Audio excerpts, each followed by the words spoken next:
Hey guys, how y'all doing today? My name is Franchise Fanatic, and welcome back to the channel. And today, if you guys, there's another podcast video with my good buddy here, Echo Killshot. What's up, guys? So I don't know what kind of gameplay I'm going to be having in my video. Maybe I don't know, Lego City. I don't know something. So enjoy that. Echo, I do not know. What are you going to have? What kind of gameplay are you going to put? Uh, Probably like some Battlefront 2 or something. Okay, OG or 2017? 2017, man, that's just the way to go. Yeah, I agree. I agree. So, all right, if you guys like this podcast, make sure to like, subscribe to myself and Echo Killshot. Link will be down in the description down below. But I want to start off with a topic here. We're gonna do Guardians of the Galaxy Volume 3, guys, but we're gonna tackle spoilers. So that's actually gonna be at the end. But to start, I want to talk about Ninjago Dragons Rising, which, to clarify, is the brand new show, still canon, same continuity as the Masters of Spinjitzu show. Just for some reason, it's not season 16. It's just season 1 of a brand new show. But Echo and I have been following this show pretty extensively, and I believe it's coming out on June 1st on Netflix. So that'll be fun. But what are your thoughts on this show? What are you thinking? What are you kind of nervous about? What are your thoughts on it? Um, yeah, so I'll start with the things that I am nervous about, or I guess the main thing that I'm nervous about. Mm-hmm. Which is what you're nervous about too. Um, is it going to be too kiddie-ish? I mean, it says TV year 7 or Y7 on it. So I'm just really, I'm moderately trying to like not let that ruin it for me if that is the case.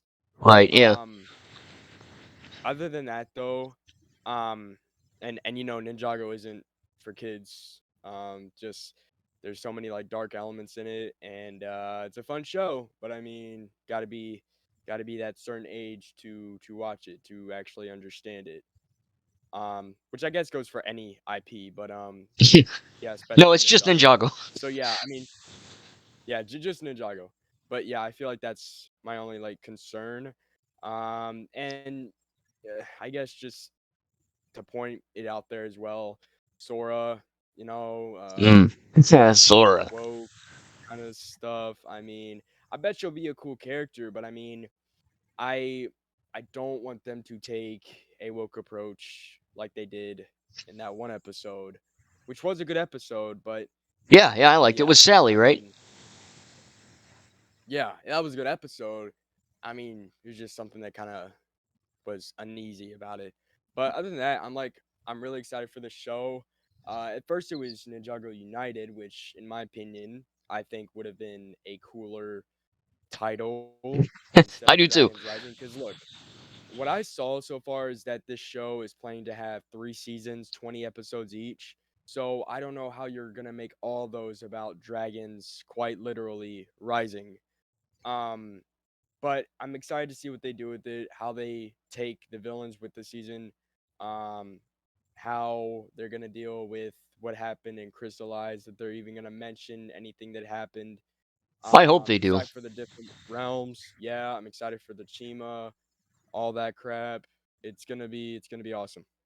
Yeah, I think you bring up a good point about Sora. Now, I don't know if I told you this new stuff, but not Tommy Jason, he's gone.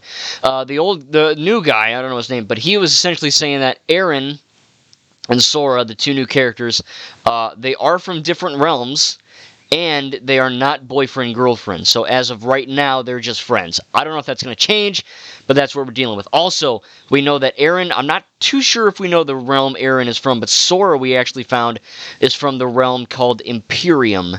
So like Imperial, but it's with an M, Imperium, and that is a new realm, one of the 16 realms. So Imperium is also home to a lot of the bad guys. There's like a blonde girl. I don't know her name, but she's from the realm called Imperium. So there's some cool little lore bits in there. But I definitely am excited. I mean, I think that yeah, that age rating, it's really friggin' wonky because you look at it, it's like, okay, I get, it makes sense to a degree, but then you watch the trailers and there's laser guns and there's fist fighting and there's a scene where she goes spare no one and like a thing attacks the city, and Aaron's backstory is pretty tragic, where we find out that Aaron's just kind of enjoying time with his parents, and then the merge happens, like that big thing in the sky, if you've seen the trailers, and then all of a sudden, like the freaking rift opens, and Aaron, his parents, all his friends, they're just presumably, as far as he knows, dead. So he's basically an orphan, and that's when, of course, Lloyd shows up, and he, becomes like a training ninja and all that. So I think it's a good plot. I think they could do a lot with it, but again, for the kid stuff, I don't think it will be Kitty. I think from what I've seen, Chima is Kitty. I haven't seen the whole thing. Obviously, it's just for a different demographic. But Ninjago's always been. I mean, I've seen a lot of adult animated shows, and I still think Ninjago is more adult than the adult shows in terms of like the theming and the messaging. A lot of the adult shows just they have extreme gore and they say the F word every 5 seconds, and they're like, "We're for adults," But Ninjago like actually has quality storytelling and good everything with it. So I don't have a doubt in my mind. If it is rated Y, we'll have to see. But as far as from the trailers of actually shown, I don't think it will be. But and then you got to mention the woke stuff. I think Sally's episode with the flag thing, yeah, it's shoehorned in, but it's not really down your throat. You know what I mean? Like it's on the freaking van for like 5 shots. So Yeah. I think we should be in the clear. Yeah. Another thing too, that I wanted to add about Aaron. I'm excited for Aaron's character. I'm actually here to tell you and everybody that's watching that he is voiced by the same guy that voiced the Skull Sorcerer. So you go Yeah, from that, right, to this teenager. This guy that's voice acting him, well, one, he's got to be better than Cole, the Cole voice actor, right? uh, I love you, Moro, but I yeah, mean, you're not Cole. I'm sorry, but no. I'm excited, and it also says that Aaron is he is from Ninjago, Oh, so he's so from that realm. Okay, he's from that realm. I guess it's just a very distant part from the actual city, right. is my guess. Okay, that But makes yeah, sense. That's cool. you're That's awesome. So June 1st. Now I don't have Netflix. I've never had it. I'm gonna have to get a free trial or something. I don't know how it's gonna work, but you do have Netflix now. You've been telling me that they will most likely release this, at least part one, which I believe is 10 episodes, on June 1st. So like they'll dump them all at once, right? yeah. In theory. Reason reason I say that is because Netflix is the only streaming service to release all episodes of a season at once on the release date. So like Stranger Things, Hmm. like they released like all 8 episodes, and then there was a part 2 to it, but it wasn't a weekly thing. Now the thing about Dragons Rising is that hopefully it won't be an exception. Hopefully it'll have that same thing, which would be sick just to get all those episodes in one go like that. That'd be amazing. Because then you could Yeah, just binge it. yeah, which is I mean why you would get the free trial. Right. I don't know why you wouldn't just get Netflix, but I mean free trials are also fun because you get Yeah. to skip around and stuff. But yeah, if that is the case, then we are looking at a game changer, especially for Ninjago. Because dude, having to wait weekly. I mean, dude, imagine how people felt about the 11-minute episodes. 11 minutes. Oh, wait a week. You know. Yeah. Well, I was there. I was there for it. It was painful. Yeah. So It's we're getting torture. 20-minute episodes, 10 minutes each, or 20-minute episodes, 20 episodes. Um, for this whole first season, and I'm excited to see where they go with it. I'm excited to see the interface, the layout. I Mhm. put it on my watch list already, so that should be freaking sick. Let's go. Yes. I'm excited. Yeah. I'm bloody pumped. So that's awesome. But now, do you think there'll be a season two? Like genuinely and generally, I know we both love Ninjago, but how long do you think they? Because look, the first show got 15 seasons and all that, and then we got the comic books and the novels or whatever, the junior novels, whatever. But um, Dragons Rising, this new show, how long do you think? Like, could they do another 15 seasons of this, or because the last thing you want is for it to either get woke, get bad, get kitty, or just you don't want to lose people and then keep making it and then no one cares anymore. So what's the drop off point, Or is Ninjago going to be like another Simpsons or SpongeBob where they go until the world explodes? I think at some point Ninjago is gonna have to end. but I do think this is kind of like an after Endgame scenario we're having here. I think Aaron and Sora, they are the next generation of ninja, or heroes, if you will, and it's going to take a while to develop them. This first season, we got to get used to them. We got to love them like how we did in 2011 when we first got used to Cole, Jade, Right. Nia, Zane, Lloyd, Kai, all of them. So I'm definitely open to. I just don't think that 15 seasons would be that that necessary. I think 10 seasons, sure, but it's called Dragons Rising. Is that going to be the main focal point? What's really the goal here that we're trying to get to? I think once we watch those first few episodes on June 1st, we will have a good idea and establishment of where we think this series is going to go and how it's going to, change, make or break the future of Ninjago. And I think us as Ninjago fans, dedicated, loving this franchise as a whole, you especially, we have a good idea as fans where it can go, what it can be, if they should just cut it after. Um, I think that'll kind of be developed in our heads when we, you know, watch this. So I can't really give like a definitive answer right now. I Hmm. don't think 15 seasons is necessary. Obviously, that was just a huge build up, and I'm not saying this series doesn't deserve that build up, but I mean, dude, that was kind of like peak right there, you Well, know? I mean, also just like 15 seasons of a Lego show. I mean, that's freaking unheard of. Like Chima got what, three, and they were barely anything. Nexo Knights didn't last. Mixels or whatever that didn't last. So I mean, there's a reason though why this first show lasted so long, and we got a movie. I know the movie's not canon, but we still got a movie. So I think that if they play their cards right, because I think you mentioned this off camera and off YouTube, but when Ninjago first started, it was okay. Here's the toys. Let's make a show based on the toys, and then the show got so popular, and everyone, adults, teens, everyone's watching it, and they're like, okay, how do we let's write the season around the toys now? So it was kind of cool that they were able to change that up. So we'll see what happens. And before we leave the Ninjago topic, or if you want to talk about anything, I do want to kind of let everybody know the episode titles. And look, I said this to franchise before. He thinks some of them are fake, some of them could be very real. I'm gonna say them anyways, Yeah, because humor I him, think it guys. is Humor him. very interesting. Yeah, I mean, but I don't think anybody could just go in here, write all these descriptions for just to fool people. I mean, I think these are very Ninjago like titles. Hmm. Well, if you're Here we go. wrong, you owe me $100. Uh, maybe in another universe. I'm just playing. In another All right. realm, you mean? Another realm. Yeah, yeah, yeah. So right now it is set for 2 seasons right now. I'm on season 1. Here we go. So, episode 1. There's 11. So, and they're all coming out June 1st. So that's Mhm. crazy, but here we go. And also remember, The keep this in Merge mind, you Part 1. guys. Keep this in mind.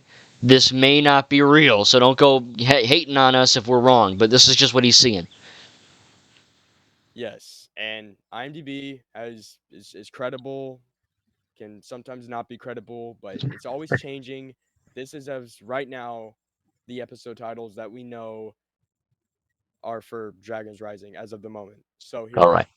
The Merge Part 1, The Merge Part 2, Crossroads Carnival, Beyond Madness, Journey to the Departed Realm, Realm Weaver Unleashed, Betrayal in Chima, Ultimate Evil Awakens, Final Showdown, Well Fought, The End.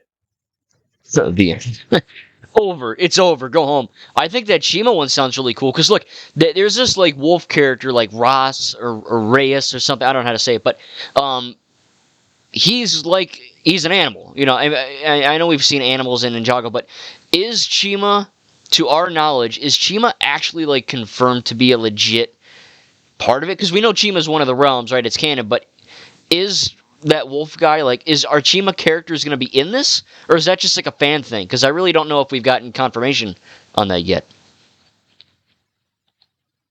think it would be really sick to see like that eagle looking one, that bird looking one, Uh-huh. that lion fire looking one. I could see seeing What's them his kind of name? parallel with the ninja. Like I could see, let me look it up. Let me look it up real quick.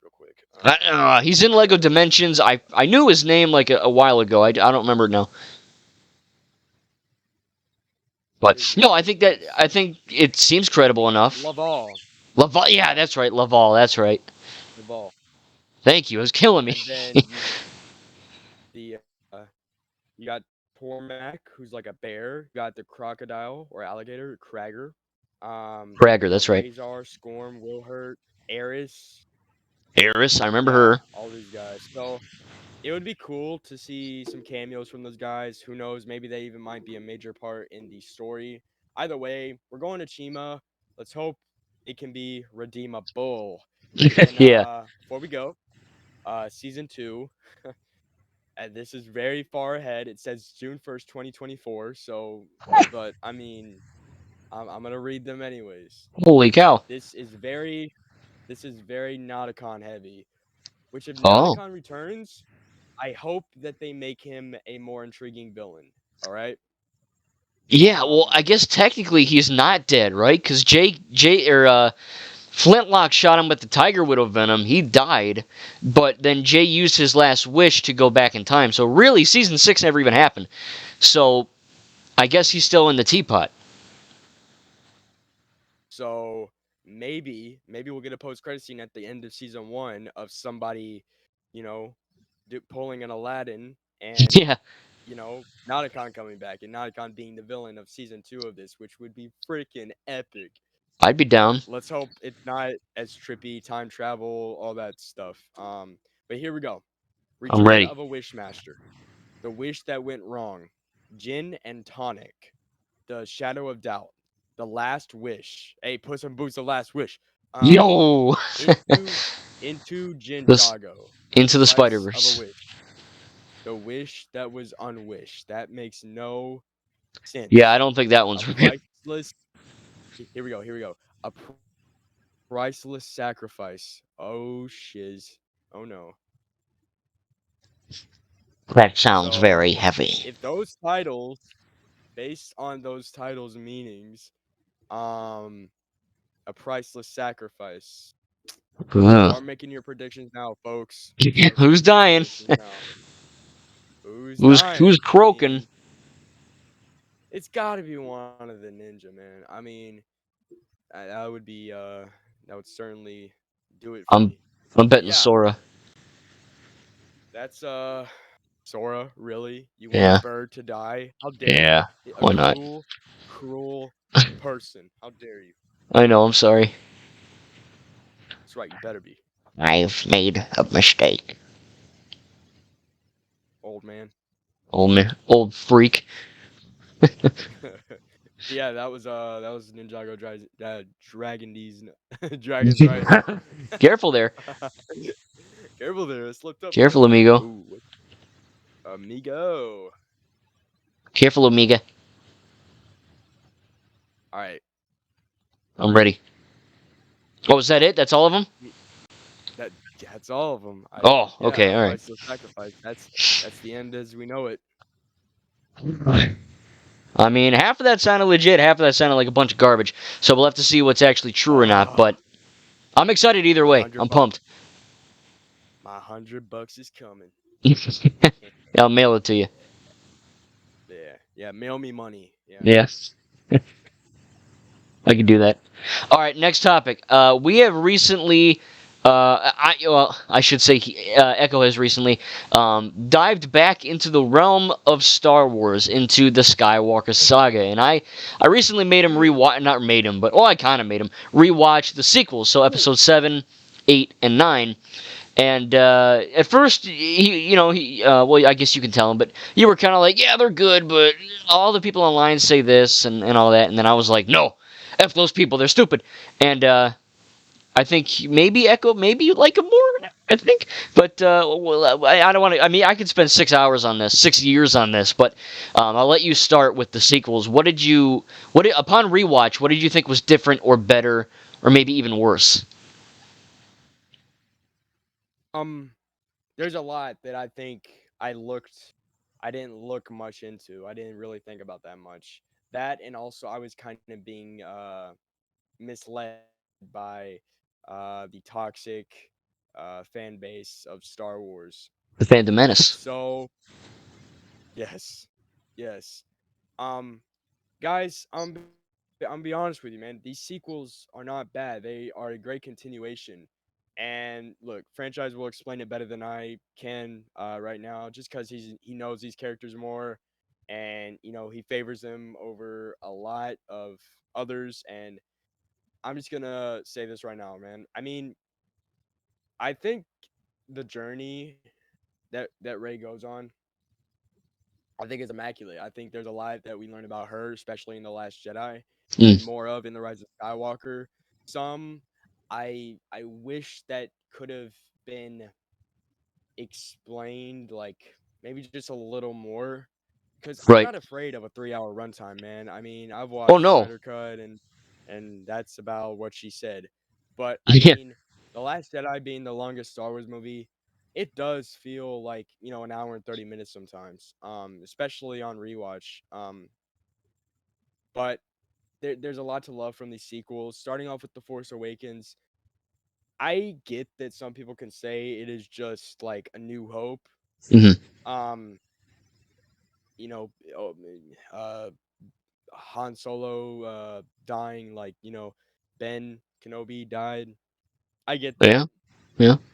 but I think Force Awakens is exactly as the title says. It awakens us back into the world of or the galaxy of Star Wars, Huh. and it does it so well.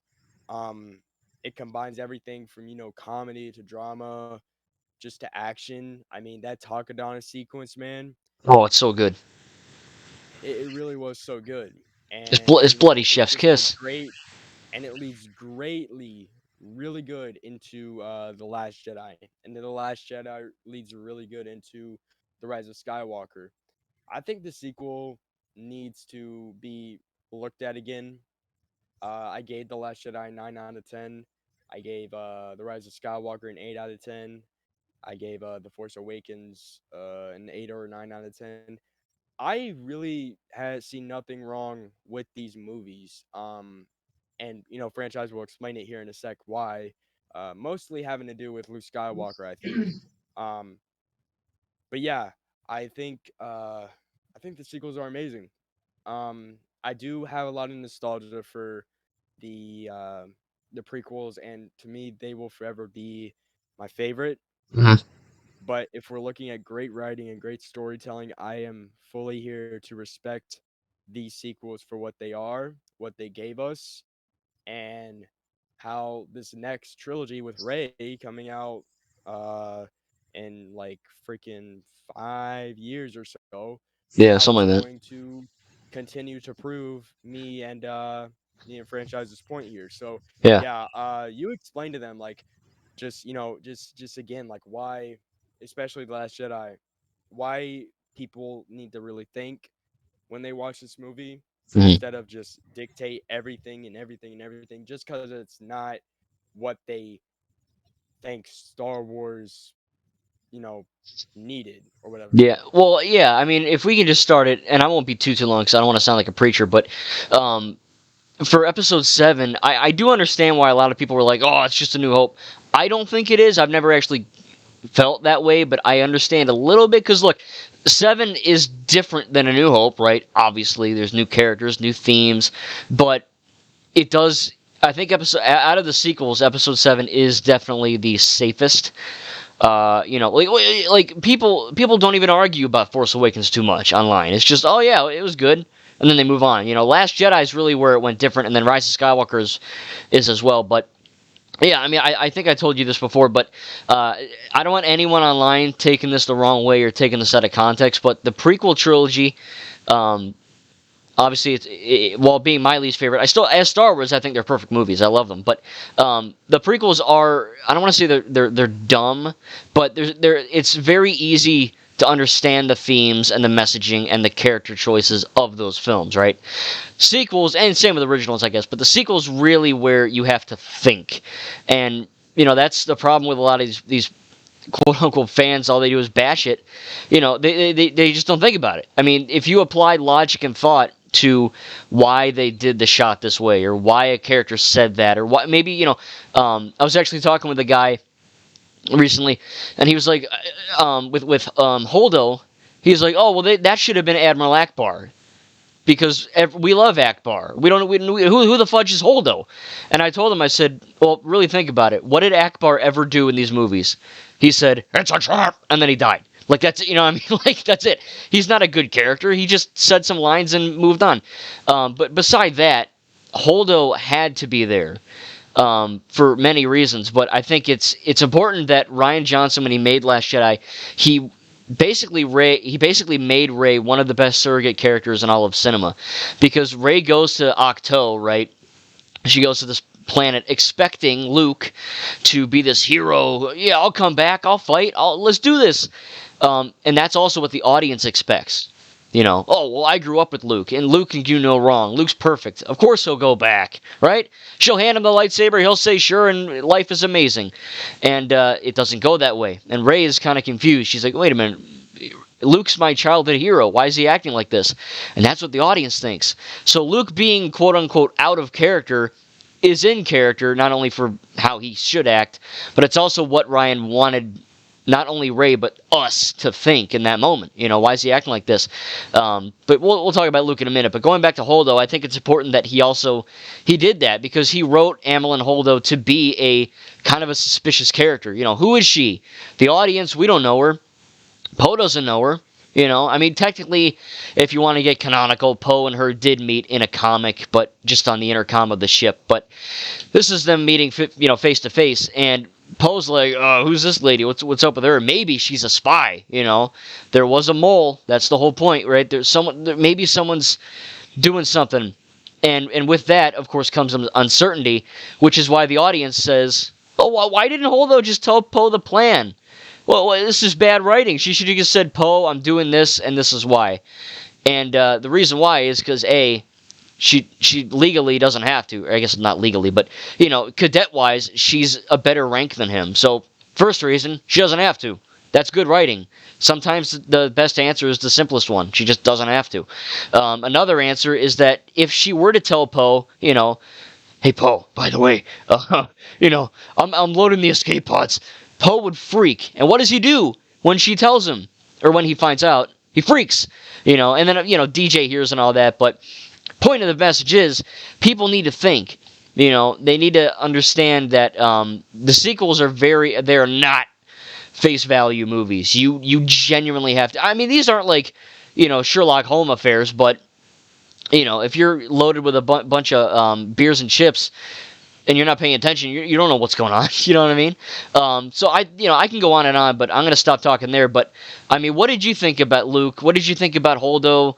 Because The Last Jedi in and of itself, I mean, we get character arcs for Poe, Finn.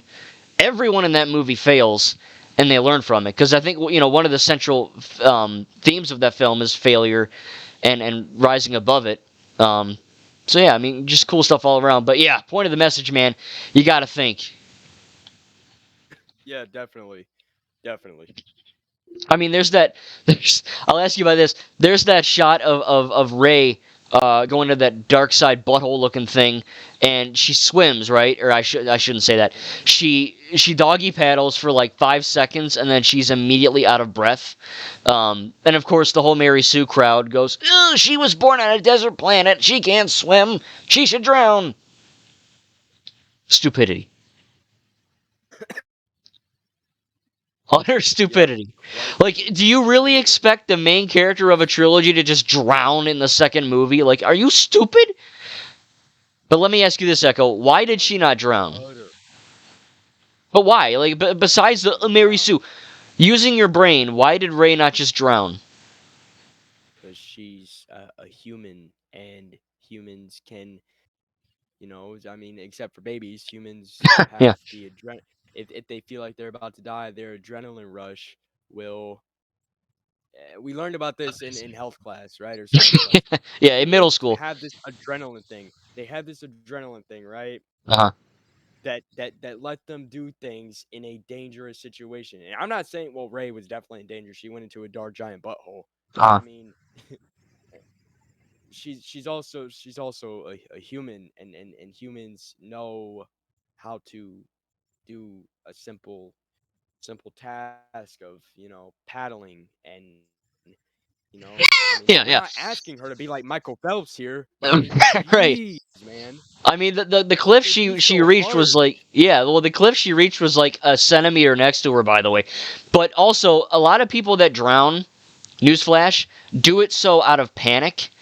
You're like, obviously, oh, I don't know how to swim. Bull crap. You move your arms like an idiot and then you swim. It's that easy.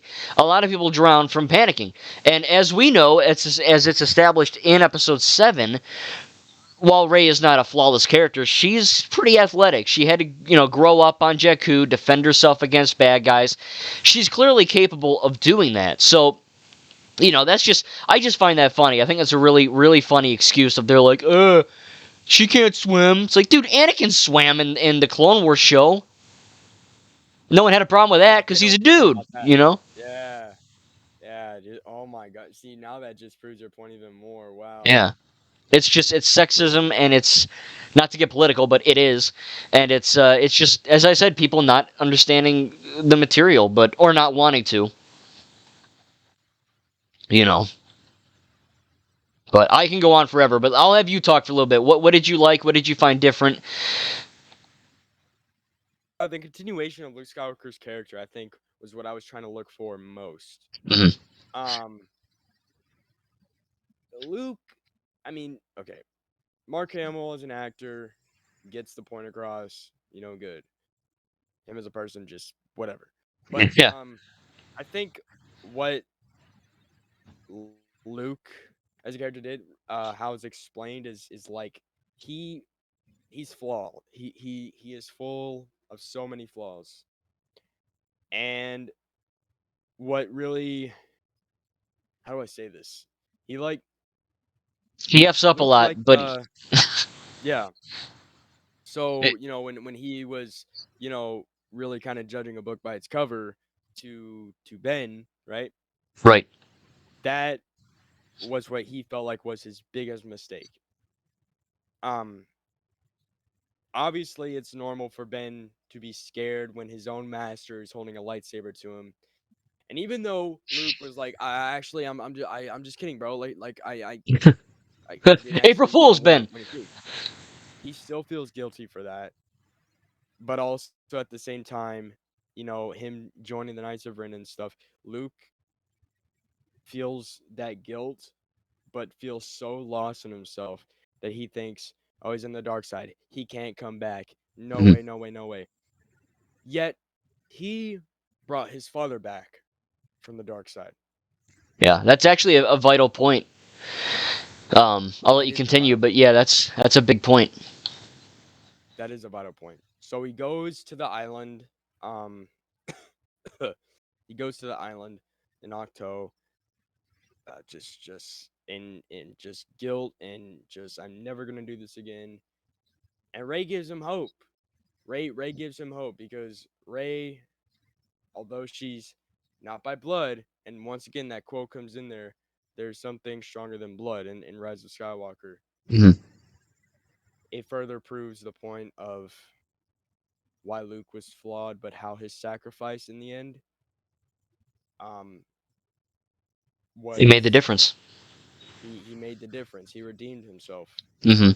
That's Yeah, I that's the always best find it. thing you can do to a movie character.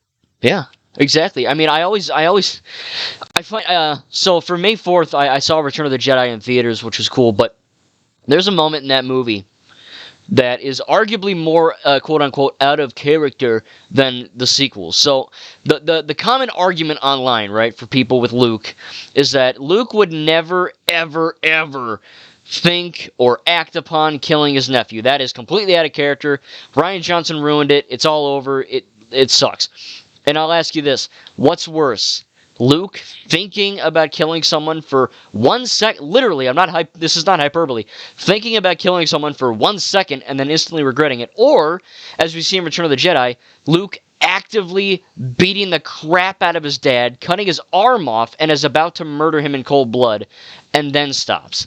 That seems worse to me than thinking about doing something. Yet, for some reason, the sequel Luke is out of character, but original trilogy isn't. Obviously, it's because people grew up with that, and as I told you, they don't want to go beyond their own belief, which, I mean, that's just stupid right there. But both of those examples are in character, right? As you said, Luke makes mistakes. His body literally acts before his mind can. That's the whole point, you know.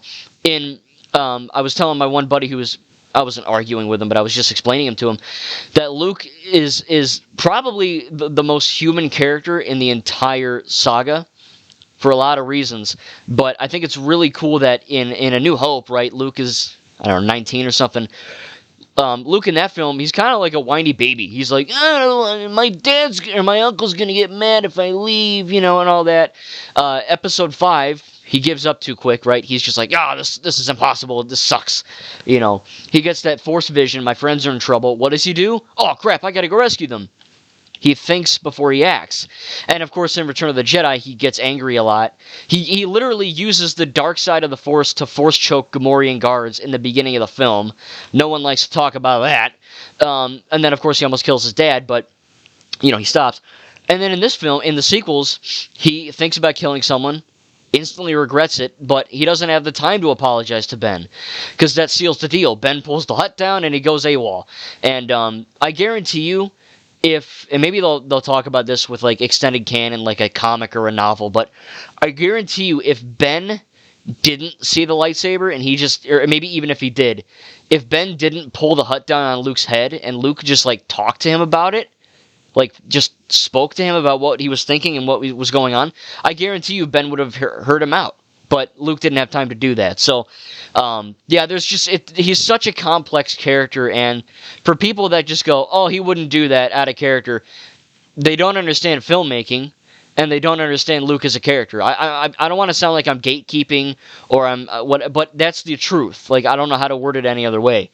And that's what makes him so a good character. Like, he makes tons and tons of mistakes, but he learns from it. And I think, like, Luke force projecting himself onto Crate, knowing that he will die doing that, to say sorry to Ben, and, you know, do all of this stuff, right, buy the Resistance time to escape, all that, without hurting a single person. In my opinion, I've seen everything canon Star Wars. I've read everything. That is the most Jedi thing any Jedi has ever done. I mean, period. I mean, I don't want to ruin some other shows you haven't seen yet, but in my opinion, dude, at least, you know. Oh, dude, and him looking out, what really puts the cherry on the top, Mm-hmm. when he, you know, after him and Kylo fight, or his force projection, he falls, he collapses. Those two suns, him looking out, knowing he achieved that shit teared me up, bro. That shit got me teary eyed, bro. I'm not even lying to you. Yeah. That was just such a great callback, and And then it he just bookends his hit his arc. entire life. Yeah. Yeah, it really does. Just those two songs, the Force theme playing. God, man, just And I'm gonna make you cry because oh, here's something you didn't read the Last Jedi novel, but in canon you don't hear it, but in the lore, right before Luke dies, he hears Obi-Wan Kenobi say, "Let go, Luke." oh my god.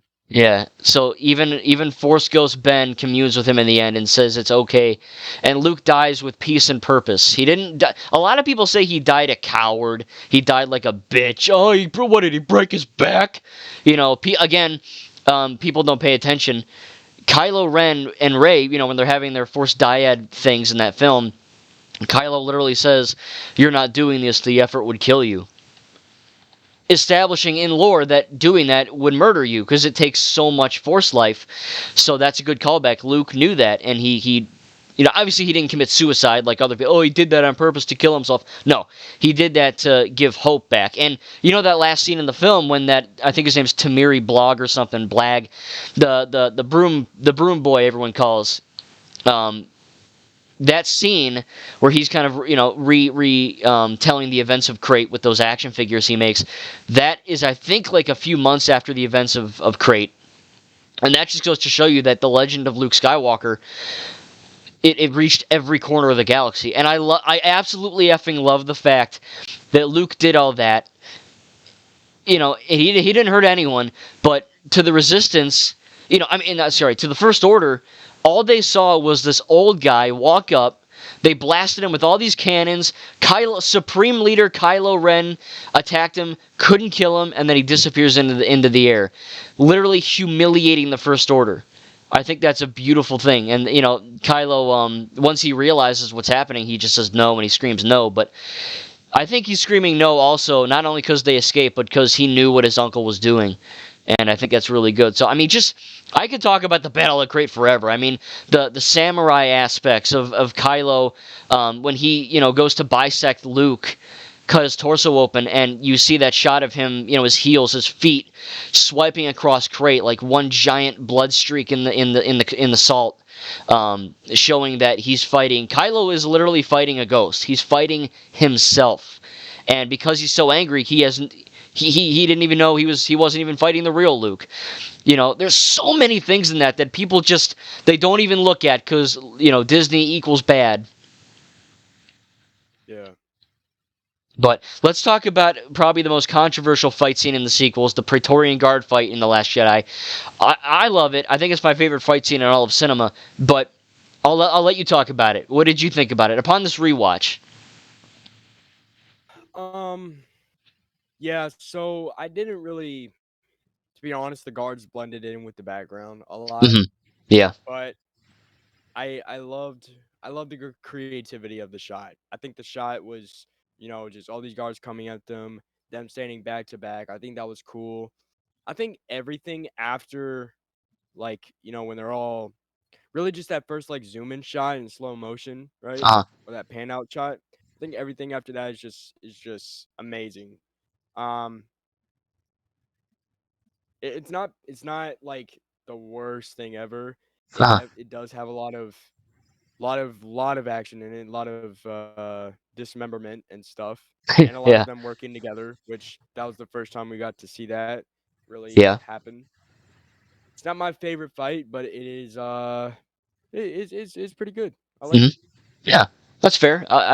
That's fair. So a lot of people don't I don't want to say they don't understand, but from a filmmaking perspective, I thought it was genius. But what did you think about the aspect of Rey going into that fight? Because Rey is like, oh, cool, Kylo's turning good. This is awesome. But that's actually not what's happening. Kylo Ren killing Snoke is not him turning good. It's literally him becoming supreme leader and taking control of his own destiny. And Rey doesn't know that. So that sucker punch to the gut when she's like, Ben, call off the attack, and he doesn't, and he's, that emotionally f's up with Rey, and then the whole parent lineage thing. But I think it's really cool that fight in a sense that, yeah, I mean, it's a lot of the prequel fights are amazingly well choreographed. They're high octane, high action, really rewatchable. But a lot of them, they're just fighting. You know what I mean? Or it sometimes can look like it's overly choreographed and they're dancing. This fight scene felt raw. It felt real. And there was actually emotional stakes. I'm not saying there aren't any in the prequels, but this one really, because Kylo has his motives, Rey has her motives. She goes the whole movie thinking she can turn him, and then as that moment comes, he kills Snoke. Oh, my moment's here. Finally something good happens. Then it doesn't. But there's some really cool shots in there where, from a filmmaking perspective, I'm not sure if you picked up on it. Correct me if I'm wrong. You might have, but that there are certain shots where Rey and Kylo are they're getting the upper hand and they're doing good, and it's a very wide shot, right? You're seeing a lot of scenery of that room around them, and then toward the end when Rey's getting kind of in that chokehold and Kylo's getting in the chokehold, the shots are very up close. They're very close and claustrophobic, indicating that they're in trouble. I think that's really cool, and from like a cinematography perspective, that's effing cool. Like we've never seen that before, where like the shots themselves are telling a story. And a lot of people will point out the really bad choreography. The guards are just flopping and flooping around. Yeah, I'll admit maybe there's one shot where a guard hits, over swipes, whatever. But there's actually that one shot you like where they go back to back. There's a shot, or that is the shot where in the lore, a lot of people don't like to, again, think about this because they don't want to. They just like to hate. But there's one specific moment where a Praetorian guard like runs out of camera, like runs off screen, and then the one guard kind of looks in his direction, like what's happening, and then he kind of runs away. That's not a mistake. That's the guard going after his buddy. Because again, that shot indicates that there's more going on outside of that space. Like that's a big room.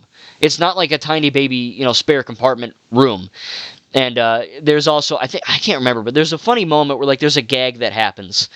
I think it's where one guard looks to the left and then to the right, and then he just kind of, like they figured out a way to add comedy in there, and then of course people go, oh, mistake, you know. I think it's a really funny moment, and that was confirmed to be a joke. But all in all, I think it's my favorite fight in the trilogy. But really cool stuff. I think the last shot where she throws him the lightsaber and he like right through the head of that Praetorian guard, like that was crazy. So yeah, really really good stuff all around, I think. But what is your I guess we'll talk about this. What is your favorite lightsaber fight in the entire 9 film saga? Prequels, originals, sequels. I'm not talking because I'm talking like a lightsaber good guy and a lightsaber bad guy. So the Praetorian Guard fight doesn't count because they're not fighting with lightsabers. They're fighting like the vibro blades or whatever. But if you had to pick, I know it's hard to pick one, but if you had to, what would it be? Mustafar. Okay, yeah, yeah, that's a good one. I love that Man, one. I mean that the music playing in the background. Hmm. I get it. Okay, I can understand people's point of view of it being like kind of corny and stuff, and just the lights flashing everywhere and stuff. But man, I mean, this also proves, your point about, you know, Ben didn't really have that Republic, uh, Coruscant training, right? Mm. He got his only training from Luke and Snoke. Um, Same thing for Rey. She only got her training from Luke and Leia, right? I So don't even really think she there, got any lightsaber training. She just kind of swung it. that she just kind of swung that bad boy, but that does feel more realistic, right? Um, but I think like just their level of um like craziness, like going back and forth, and there's just so many iconic like shots, like where they're Hmm. both like using the force to try to push each other, and then they're like stuck like it's a magnet, and then Yeah, boom, just pushes them both, and then they do the Obi Annie stance where they like swing it, and then it boom clashes. yeah, It's with just the so lava. sick, and they go all over the place. They go from the like not helipad, but they go from that landing uh Landing part pad. to the control room Hmm. to that machine where like lava's like flying everywhere, and they even have to take cover for a minute. Like Yeah, that it's was just cool. that was just so cool, and obviously the emotion is just crazy. Yeah, I There's mean like that really is that's what the prequel trilogy ultimately was meant to lead up to.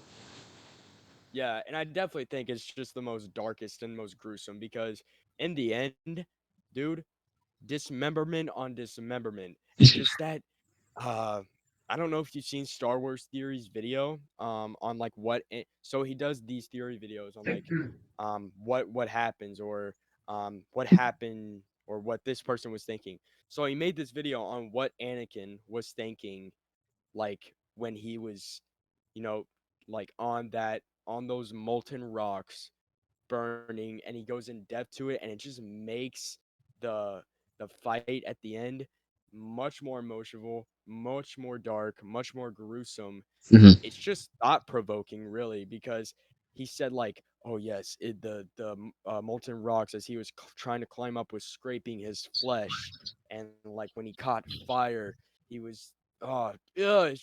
it was a lot, dude. It was a lot." Yeah, And then uh yeah, I just think it made intensified the fight a lot more, especially its outcome, and then obviously the "you were the chosen one." That's just iconic in itself. oh yeah, And I think that was really good writing from Obi-Wan. Obi-Wan has a lot of really good moments, he does. Yeah, and I think Obi-Wan's the standout of the prequels. then obviously that lead up fight in the Obi-Wan Kenobi show, I think I think was also just an amazing addition to that. But yeah, it would have to be the Mustafar fight. It just gives me the most chills. Even though I know the ending of it every Hmm. single time, I'm still just like praying that nothing bad will happen to either of these characters. Yeah. Because I mean, you love them, you grow up with them, you know. Yeah, yeah. Especially after, I mean, So once you finish the Clone Wars show, man, you're gonna be weeping like a baby. yeah, I'm gonna rewatch that fight. I'm actually probably gonna start. Well, I'm gonna finish Andor tonight and then go on and watch some Clone Wars too. But yeah, no, I think just to wrap up this whole topic as a whole, sequels need to not be hated at all. They're great. Just like every trilogy in this, if you're gonna be a Star Wars fan, learn to appreciate everything. Hmm. And if you don't like everything, don't be toxic about it. Don't go tell people like franchise fanatic to jump off a bridge because man, this guy has gotten so many freaking death threats. I, I bet, bro. I It's crazy. really, I really have. Gosh, man, y'all being too harsh. I Yeah. mean, Well, you y'all hit a know good point. Star You know, there's Wars. a difference. Like, you can Yeah, dislike the sequels. Like, that's fine. I mean, I don't right. agree, but you can dislike whatever the. But you know, as I said, people, there's a difference between disliking something and like outright hatred and like, you know, telling Ray, "Oh, you're bad because you're a woman," or "Oh, Rose, oh, she's Asian, she's bad," or you know, Jar Jar Binks, you know, the guy almost killed himself. You know, there's a difference between disliking and being a bad person, and a lot of the sequel haters are bad people if you really look into what they're saying. And this is a quote that I think perfectly explains Star Wars, right? Hmm. Learn to appreciate what you got, not what you wanted. Exactly. Yeah. Oh, yeah. That's important right there. What you got out of a movie, out of a TV show, not what you wanted out of a Yeah. TV show or a movie. This can be applied to so many things, but specifically Star Wars, I mean, I think I think it really does take a toll on all that. So yeah. Yeah. I mean, well, you hit it on the head. I mean, you know, so many people wanted Snoke to be this. Yeah. You you wanted Snoke to be this, and you wanted Rey to be a Kenobi. But I hate when people, and I do this in my reviews. If you guys have picked up on it, which you probably have, but I hate when people do that, where they're like, "Oh, this didn't happen the way I wanted it, so it's bad." That's not how you review media. You review it on what you got, not what you wanted to get, and that's an important point you brought up. We should probably get to doing Guardians of the Galaxy though, because 7 minutes until 9. Well, I can go a little over. It's fine. Um, I was gonna bring up GTA 6 really quick. We could talk about that for maybe like 5 minutes. Yeah, yeah, let's do that. Yeah, 5 minutes. But Let's do that. so GTA 6 is not officially announced yet by Rockstar. It was heavily leaked. I'm not sure if you saw the leaks. They were, I think, like a 13-year-old or something like hacked Rockstar somehow, and like over an hour worth of gameplay was shown of it. But a lot of leaks from these specific YouTubers, which I'm not going to mention by name, but you probably know them by name, which you probably do. Um, and they're like, oh, the map got leaked, and oh, the size got leaked, and all the budget of GTA 6 is $1 billion, and it's like they're all this trash. And then you watch the video, and it's like, you know, just 10 minutes because you need 10 minutes to make money. You know, exactly 10 minutes of random BS. And the gameplay is just RTX footage of a really wet street. That's what they all are. And it's all complete BS. And I like gaming leaks, right? You know, I'm not like against it, but I'm against clickbait. And every GTA YouTuber has done this. That's why I don't want to say report them. Sometimes I do because they literally they literally lie to you for views, which is wrong. But what are your thoughts on gaming leaks? What have you seen of the GTA 6 leaks, and just what are your thoughts on that? Because it can be kind of like a cesspool at times. Gaming leagues can either make or break your day, man. Mm, You look forward to all this stuff, and you just you either get kind of spoiled because you wanted to wait. I just think it's a lose lose situation, right? I mean, even though we want it so bad, we just want to see what's going on with this game. And trust me, me and franchise will know, man. Skywalker Saga for me right oh, now, it's Spider-Man 2. I mean, yeah, for me right now, it's like Spider-Man 2. But I mean, look, we've waited this long for GTA 6. We could wait a little more. At least we know it's in development. We know it's happening, and in the end, it will probably be the greatest game of all time. I I'm just saying. I mean, I don't think a game has ever been this like hyped up, this like yeah. long awaited for. And man, I'm just saying, if it's like Cyberpunk 2077, dreams will be crushed, and that's all she wrote. Don't even get me started on Cyberjunk 1977. 19, yeah, that's what it should be called. Yeah. Because it looks like it was made in 1970. It runs like it was made in 1977. Yeah. I'm reading right now though, uh, that GTA 6 is going to be the most expensive game of all time. It's going to You're reading the cost leaks. between one. No, I know, but I mean, this is actually pretty accurate, though. I mean, Well, I mean, yeah, plus I that it makes sense. I don't know if a billion. I mean, that seems kind of steep for a game. How big but of the budget was? Go this ahead. game is gonna be like the map is gonna be like 10 times bigger. The graphics are gonna be real, like Oh, I real, know. real. Here's my thing though. The only thing I actually want in GTA 6. Over 400 hours. Oh Jesus. But the one thing I genuinely want from GTA 6 is two things. One, first person, or excuse me, three things. First person mode as an option. Um, the ability to not have to mash the effing A button to run because it's just going to give me carpal tunnel. And third, I want um, gang hideouts. I know everyone's like, "Oh, shooting the cops is fun," but the cops like I'm literally playing Grand Theft Auto 5 now to get gameplay, and the cops in this game are like stupidly difficult. Like 5 shots you're dead, and that's just not as fun to me. So I wish there were like gang locate, like think of like Watch Dogs, where like there's random like gang locations and all that. I think that'd be great for GTA 6, but I don't know. That's a big the budget. budget for uh, the budget for GTA 5 is was Hmm. 265 million. Okay, So that makes more honestly, it's sense. not a stretch. It's not really that much of a stretch. 1 billion would be freaking nuts. I mean, they made the money. They made like 10 times the money, bro. Oh yeah, for sure. It's without a doubt. So I mean, 1 billion, fine. Yeah. I definitely think it'll be worth it though in the end. I hope so. Hmm. I was playing GTA 5 when I was like 8, Yeah, so right. this has been a long time coming. Yeah. Um, but also, man, I mean, like, dude, I remember a time where we thought GTA 5 had like the best, most realistic graphics a game has ever had. Yeah, right. And now it's Red I Dead remember 2. when people were saying that. Yeah, now it's Red Dead 2. Now it's whatever this game, Jedi Survivor, Lego Skywalker Saga, all that. Um, man, yeah, no, GTA 6, 2024, 2025, 2026. I'll be 18 by then either way, so yeah. Oh, that's good. You're old enough to play it. Yeah, I'll be old enough to actually play it. That's perfect. But no, yeah, you're right. Gaming leaks can ruin your day for sure. But I mean, it's fun. It's fun to theorize on shite. But when like every GTA 6 video is the same gameplay of that wet street, and they're just claiming random crap without any sort of I don't want to say what's the word I'm thinking of, like source, any evidence to back it up. It all kind of just blurs together for garbage. But yeah, GTA 6, give me that first person, give me a give me gang hideout locations that respawn, that aren't just kill civilians and then kill cops, and whatever else I said. But yeah, I think it'll be fun. I think that Rockstar is one of the best game companies of all time. I genuinely don't know why you have to hit the A button to run. I think that was outdated like 18 years ago, but Yo. like whatever.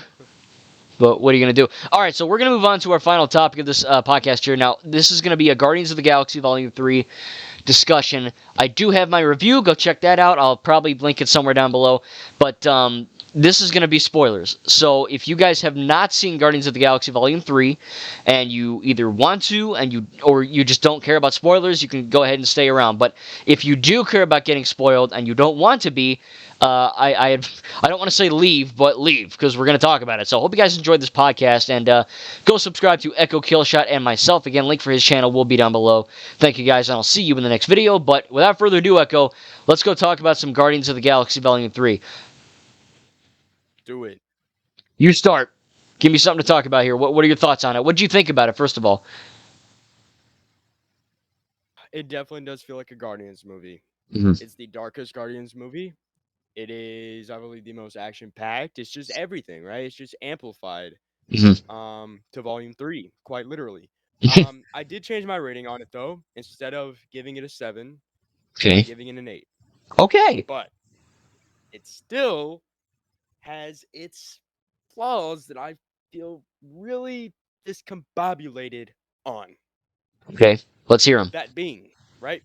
So, first off, nobody dying in Guardians of the Galaxy Volume 3.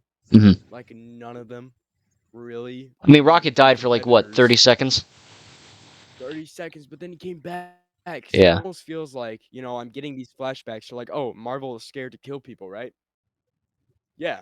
And then, I mean, it's just, I know, I just felt that to really be like, because I feel like this has been like hyped up to be like, or like, uh, kind of It was marketed anticipated to to have where, that, you mean? yeah, like, this is the last time the Guardians are going to be together, right? Now, it still is that because, in the end, Peter goes back to Earth. People are doing this, that. We get a post credit scene to see Adam Warlock's joined the Guardians. Yes. Yes, yes, yes.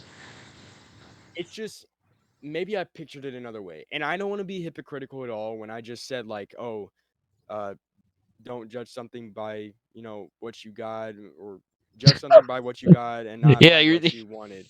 I'm I know I feel like a hypocrite right now. But I mean, you can't I really mean, that's blame me fair. for thinking that somebody was gonna. Yeah, and people did die, man. When Lila died, dude, I was on the brink of like tearing up, man. Yeah, I know, And like same. those flashbacks, I could just watch those flashbacks back to back to back. I think they were awesome. I think the brutalness of Rocket just scratching the High Evolutionary up Oh, was yeah. crazy. I think overall it's a fun time. Um, really does hit the feels. Um, I mean, it has an 8.3 out of 10 on IMDb for a reason. So I can respect it for that. Um, but the reason it's not a 10, right? It was all the stuff I said, but one other thing. Other than that, I think it's a great movie, right? Um, Peter Quill, not really Peter Quill getting saved. Now I'm looking back on it, and you know what? It was cool for him to have been saved. It made sense, right? Because that would just be weird to kill off Star Lord. I would have just taken that But whole scene Adam, out, but yeah, yeah, I know, yeah, that would have been. I don't really think that would have affected. Well, that would, but I mean, it's weird. It's weird. But the point I'm trying to make is that Adam Warlock saving Star Lord. I'm like stuck between if it was right that Adam Warlock should have saved Star Lord and not Gamora. mm, Gamora saving Star Lord like Star Lord saved her, right? In Guardians 1 would have been so sick. yes, I said that in the review too. Yeah, exactly. Yeah, exactly. So then you understand the point on why like I feel like that was just a really iffy writing error that James Gunn could have just to make this a nice sweet movie, right? It still is a sweet movie, but I mean, man, eesh, Yeah. that I mean, No, I just agree. their I mean, relationship. Yeah, I mean, their relationship is just like this. I think the second most important thing in this movie. The first would be obviously Rocket, but oh I yeah. mean, their chemistry is amazing, right? Even though they hate each other's guts, they come to respect each other. Hmm. But I really think, even though they didn't kiss or anything, I still think it would have been really to seal the deal. Her go out, save Starlord, maybe even sacrifice herself. But it's the thought that counts, really. But yeah, you know what I'm trying to say here? Like, I got you. I think you, yeah, yeah. Yeah. Now for my negatives, they're kind of the same actually. My one is Adam Warlock as a character. I don't think he did enough. I think that obviously he did have an arc, but it was just kind of wonky. It was like, oh, I've been told to kill Rocket, and I'm working for the High Evolutionary or whatever, and I'm mad at my mom, and now I'm good. It's like, alright, every time he showed up, he was either making a dumb joke about that pet thing he had, or he just was like acting like a 4-year-old, which I know that's the point, because he's like a little kid mentally, and all that. But I don't know, it didn't do it for me. And then my other negative is Star Lord's quote unquote almost death. Like you said, like him. The only reason why he's a I know Peter's kind of dumb, but he's not like stupid like Drax. He doesn't just make these dumb decisions. Him going back for his Walkman or whatever, his radio for Rocket or whatever he was doing, that made no sense. He almost killed himself for music. That's stupid. Second, yeah, it should have been Gamora, but it just feels like I guess I'll liken it back to the Rise of Skywalker since we talked about that. When Rey thought she killed Chewbacca, yeah, that's a fake out. But that's a good fake out because it not only faked out the audience, it fits Rey's emotions that she thinks she's gonna misuse the Force for the dark side and all that, and what if she's actually evil and all this stuff, and her thinking she killed Chewbacca really jacks her up mentally. This, it's just shock value to be shock value. It's like, oh yeah, Peter almost died. What do you? Oh, just kidding. It's like, all right, whatever. There was no consequence. There was no thematic reason. It was just, I want my music and I'm almost dead for it. I think that could have easily been taken out. But that's just me. I think other than that, I think it's a really, really solid film. And probably my favorite out of the Guardians films. But yeah, I mean, there were moments, I didn't cry, but there were moments where I was legitimately tearing up like a baby. Like, it got me. Plus, I yawned and I have allergies, so that didn't help. But